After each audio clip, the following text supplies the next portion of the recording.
A broke widower with nothing left to give split his last meal with a freezing homeless man on a park bench. Hours earlier, he'd lost his job and was just days away from losing his apartment. His 7-year-old daughter was waiting at home, and he didn't know how he was going to feed her. He had 2 eggs, a half loaf of bread, and a dying promise to his late wife. But when he saw a shivering stranger being ignored by everyone who passed, he couldn't walk by. What he didn't know was that the ragged man on that bench wasn't homeless at all. He was one of the richest men in the country, disguised to see how the world treats people with nothing. In a city full of wealthy people who wouldn't stop, the only person who showed him kindness was the man with the least to give. This is the story of what happened next. Marcus was 41 years old, a widower, a father to a 7-year-old girl named Lily, who still sometimes woke up crying for her mother in the middle of the night 2 years after the accident had taken her. He'd been a foreman, good job, steady pay, not rich by any stretch, but enough. Enough for the apartment, enough for Lily's school supplies, enough for the occasional treat. Enough to feel like he was keeping the promise he'd made to his dying wife in that hospital room. I'll take care of our girl. I'll give her a good life. And now he was staring at 2 eggs, a half loaf of bread, and a growing sense of dread that sat in his chest like a cold stone. The landlord had called yesterday. Rent was late. He had 3 days. The school had sent home a note. Field trip, $20, due Friday. Lily had asked him last night if they could go to the movies this weekend, and he'd told her maybe, knowing full well he didn't have the money for bus fare, let alone movie tickets. But here was the thing about Marcus Webb that nobody who passed him on the street would ever guess. He smiled. Not a fake smile, not a forced one, a real one. The kind of smile that came from somewhere deep, from a man who had decided somewhere along the way that his daughter would never know how close to the edge they really were. So every morning he made her breakfast, he packed her lunch, he walked her to school and kissed her forehead and told her to have a wonderful day. And then he went home and filled out job applications and called every number he could find and lay awake at night doing the math that never worked out. That was the man he was on the morning the story really starts. The interview had been a disaster. Marcus had spent his last $5 on bus fare to get across town to a warehouse that was hiring. He'd put on his one good shirt, the one with no stains, and he'd walked in with his resume and his hope and his practiced smile. The manager had looked at him like he was something unpleasant that had wandered in off the street, asked him 3 questions, told him they'd call. Marcus knew that call was never coming. He walked home. It was a long walk, miles through the city, because he didn't have the money for another bus. The cold had started to settle in, the kind of damp autumn cold that seeps into your bones, and somewhere along the way, hunger had started to gnaw at him. He'd skipped breakfast that morning, left the last of the eggs for Lily's lunch. His stomach was a hollow ache, the familiar kind he'd been getting used to. He stopped at a corner store with the very last of the money he could scrape together. It wasn't much, a couple of dollars. He bought 2 things, a hot sandwich, still warm from the deli case, and a small carton of milk for Lily. That sandwich was supposed to be his dinner, his only meal of the day.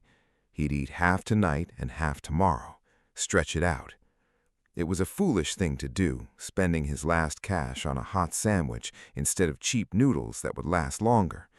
But Marcus was tired, so tired, the kind of bone-deep exhaustion that comes from weeks of worry and months of grief and years of trying to hold everything together alone.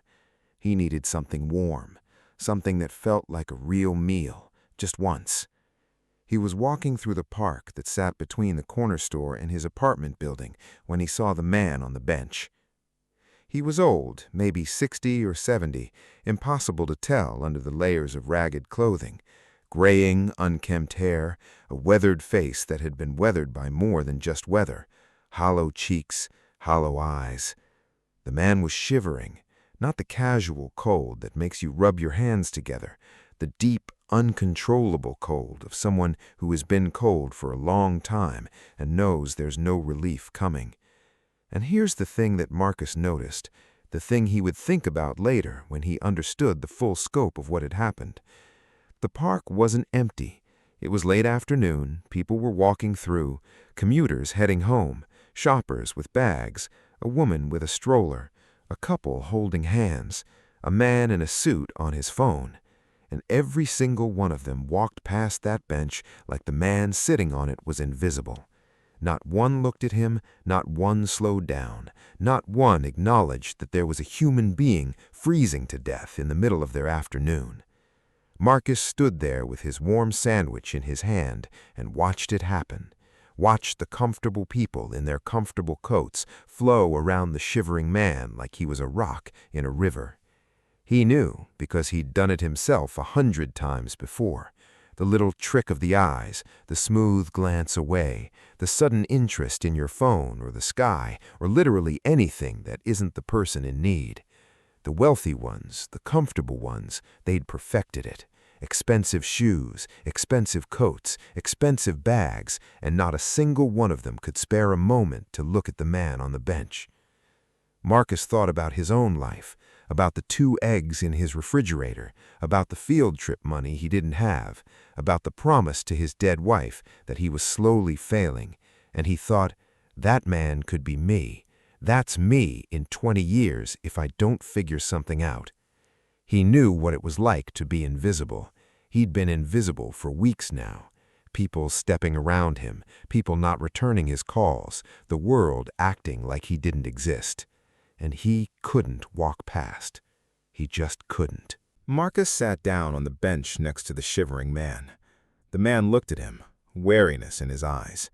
The guarded look of someone who's used to either being ignored or harassed, never just treated like a person. Marcus didn't say anything at first. He just opened the sandwich, split it in half right there in the cooled air, and held one half out to the stranger. "It's still warm," he said. "Here, eat." The man stared at him. For a long moment he just stared, like he was trying to figure out if this was some kind of trick. "You can't spare this," the man said finally. His voice was rough, unused. "Look at you. You can't spare this." Marcus laughed. It was a sad laugh, the kind that comes from somewhere deep. "I can't spare anything," he admitted. "Truth is, I've got nothing. Lost my job, my daughter's at home. I don't know how we're going to make it through the week. But you're shivering, and I've got a warm sandwich, and I can't eat it while you sit here freezing. That's just not something I can do." The man's eyes changed. Something in them cracked open. "You have a daughter?" he asked. "Lily, she's 7. She lost her mother 2 years ago. She's the only thing in this world that matters to me." And then Marcus did something that surprised even himself. He started talking, just talking to this stranger on a bench. He told him about his wife, about the accident, about the promise he'd made in that hospital room, about the weeks of job applications and rejections, and the growing feeling that he was failing the only person who mattered. He told him about the 2 eggs in his refrigerator, about the field trip money, about the landlord's call. He didn't know why he was saying all this to a homeless man he'd never met. Maybe it was because there was something in the stranger's eyes, something that invited honesty. Maybe it was because Marcus was so tired of pretending everything was fine, and this was a man who would never judge him, who probably has seen it all. "Here I am feeling sorry for myself, and you're out here freezing, and I'm the one who needed reminding that I've still got a lot. I've got Lily, I've got the apartment, I've got my health, and I've got this warm sandwich.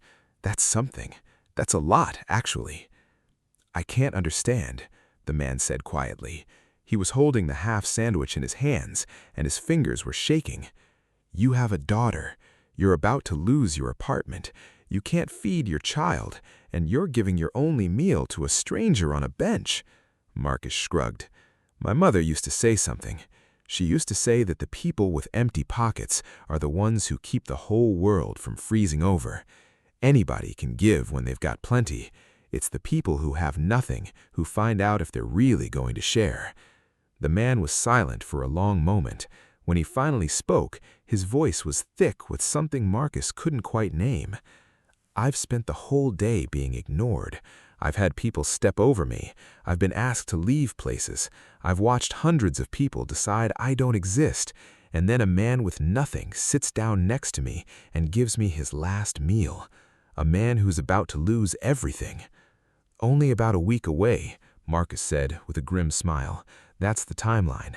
I don't know what I'm going to tell Lily. Are you going to tell her? I'll have to eventually, but I wanted to give her one more good night first. One more night of the world feeling safe before I have to tell her the ground's about to move. That's the only reason I bought this sandwich instead of cheap noodles. I wanted her to have one more good dinner before the hard part starts. You must love her very much. She's everything, Marcus said simply. Everything I do for her. She deserves better than what I'm able to give her right now. But I'm going to figure it out. I have to. They finished the sandwich together. Two strangers on a cold bench, sharing a meal that wasn't enough for either of them, but was somehow more than enough. Marcus gave the man his last few dollars, a couple of crumpled bills and some change. "Get yourself somewhere warm tonight," he said. "Please. I'll worry about you if I don't know you're okay." The man looked at the money in his hands. His eyes were wet, and Marcus figured it was just the cold. "What's your name?" the man asked. "Marcus. Marcus Webb." The man looked at him for a long moment. "Thank you, Marcus. You have no idea what you've done." Marcus smiled. "It was nothing, just a sandwich. Take care of yourself." And he walked home. To Lily, to the apartment he was about to lose, to the 2 eggs and the half loaf of bread and the terrifying math he was going to have to do that night. He never expected to see the man from the bench again. That was the last thing he expected. 3 weeks later, Marcus was in the middle of packing. The eviction notice had come yesterday. He had 5 days to get out. He'd spent the morning on the phone with shelters, with social services, with anyone who might help. He'd gotten nowhere. Lily was at school. He'd told her nothing. He was going to pick her up, and he was going to take her to a park, and he was going to find a way to tell her that they were going to have to leave their home. He was trying to figure out how to pack a lifetime of memories into a few garbage bags when his phone rang. It was a number he didn't recognize.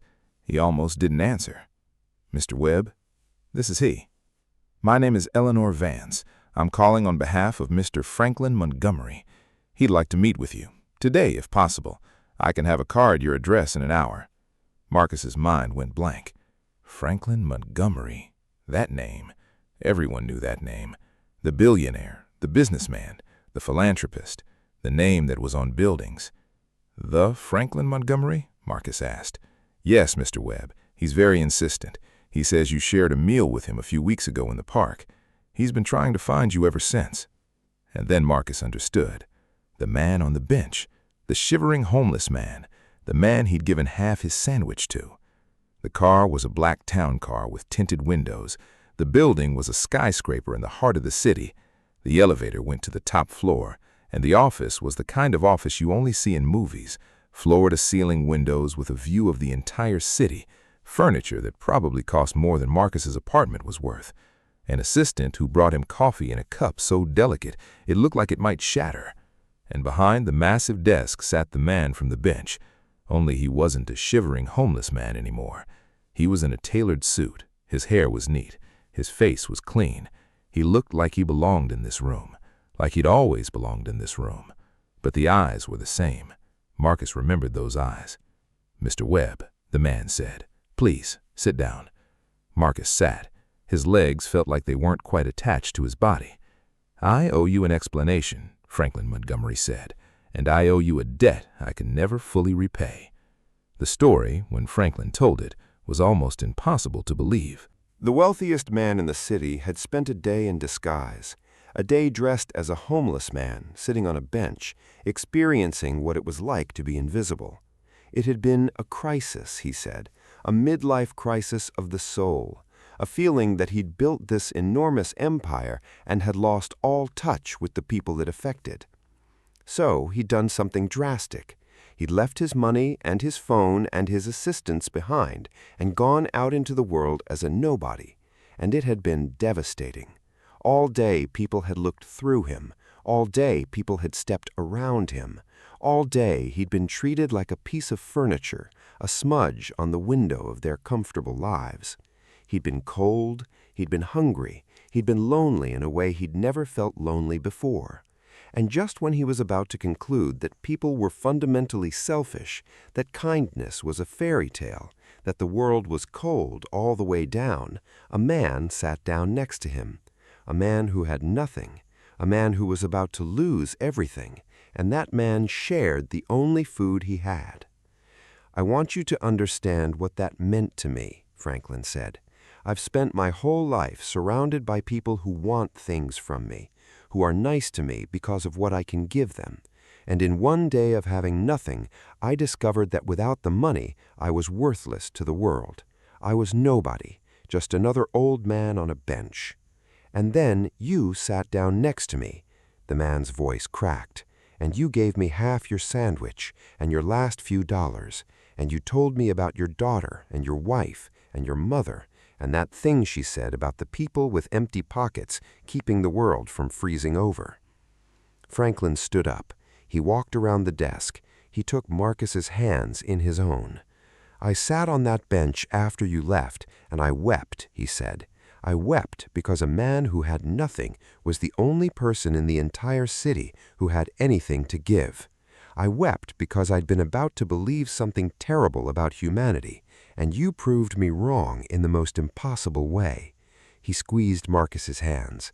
"Now I want to prove something to you, not with charity, not with pity. I've learned what those things feel like from the receiving end. I want to give you something you can earn with your own two hands." And he offered Marcus a job, a real job, a good job, not a handout, but a position with a salary and benefits and security, a job that would let him raise Lily without the terror of the next bill. Franklin looked him in the eye. "I've spent 40 years and a fortune trying to find people I can trust, people with character, people who do the right thing when nobody's watching. And all I had to do was sit on a bench with nothing, and I found the best man I've ever met, a man who had no reason to give and gave everything." Marcus took the job. It wasn't charity. It was work, good work, meaningful work. He earned it with his own two hands, starting the Monday after he'd met Franklin Montgomery in that office in the sky. He never had to tell Lily they were losing their apartment. He didn't have to take her to a park and break her heart. Instead, he told her he'd found a new job and that things were going to be okay. It was the truth. Years passed. Marcus worked hard. He rose through the company. He built a good life for himself and Lily, a stable life, the kind of life he'd always wanted to give her. But the story didn't end there. Because Franklin Montgomery had been changed by that day on the bench, the day he'd spent invisible, the day a broke widower had shared his last meal. The numbers on the page were no longer just numbers. They were people, parking lots, kitchen tables, children like Lily who were being told that things were going to get hard. He changed policies. He changed how his lowest-paid employees were treated. He found another way to make his business work, a way that didn't crush thousands of families. And here's the thing Marcus thought about most. Thousands of people in that company would never know why things were different. They'd never know his name or the story of a half sandwich on a cold bench. They'd just have a little more security, a little more dignity, and never know who to thank. A kindness can travel that far, Marcus realized. It can touch thousands of lives you'll never meet and ask for nothing in return. He took Lily back to that park sometimes, to that bench. They'd sit there and eat sandwiches, and Marcus would tell her the same story he'd told her 100 times. The time Daddy had nothing and shared what he had anyway, and how that act had changed 2 lives, Daddy's and a man who'd learned something important about the world. "Always share when you can, Lily," Marcus told her, "especially when it's hard. That's when it matters most." And Lily, who was growing up fast and smart and kind, would nod and tuck that lesson away somewhere deep. Marcus Webb told this story from the safe ground he stood on because of it. He'd been at the bottom. He'd been invisible. He'd felt the floor drop out from under his life. And he'd learned something that he believed was one of the deepest truths there is. The people who have the least are almost always the ones who give the most. It's not the comfortable people who stop for the person on the bench. It's the other broke person. It's the ones who know what it's like to be cold and hungry and invisible, who can't bear to walk past someone who's cold and hungry and invisible. Real generosity lives in the pockets of the people who can least afford it. Don't wait until you have plenty to be kind, Marcus would tell anyone who asked, because that day may never come. And the kindness that costs you something is the only kind that really counts. He'd seen it with his own eyes. He'd lived it. He'd shared a sandwich when he had nothing left to share, and it had changed the world in ways he'd never expected. The next time you see someone the whole world is walking past, don't step around them. Stop, sit down, share what you have. You never know who you're sitting next to, and you never know what one small act of kindness is going to touch. If you like this story, hit the like button and do subscribe for more future stories like this. Thank you.